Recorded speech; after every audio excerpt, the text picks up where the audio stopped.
একদিন ক্লাসে বল্টুর ম্যাডাম বললেন, তোমরা সবাই আগামীকাল 4টা করে ইংরেজি শব্দ লিখে আনবে। বল্টু স্কুল থেকে বাড়িতে যাচ্ছে আর চিন্তা করছে ইংরেজি শব্দ। হঠাৎ সে দেখতে পেল একটা লোক একটা ছেলেকে ধমক দিয়ে বলছে, স্ট্যান্ড আপ। বল্টু লিখে নিল তার প্রথম ইংরেজি শব্দটা। এরপর সে পথের ধারে একটা ডাস্টবিন দেখতে পেল।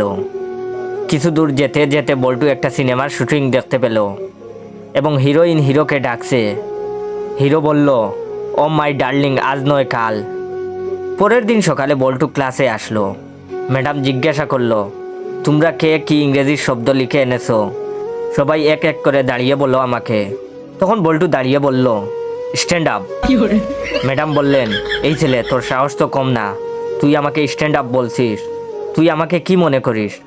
তখন বল্টু বলল, ডাস্টবিন। ম্যাডাম রেগে গিয়ে বললেন, তুমি নিজেকে কি মনে করো? তখন বল্টু বলল, হিরো। তখন ম্যাডাম বললেন, এই কেউ গিয়ে ব্যাগটা নিয়ে আয় তো, আজকে তোরে মেরেই ফেলবো। তখন বল্টু বলল, ও মাই ডার্লিং, আজ নয় কাল।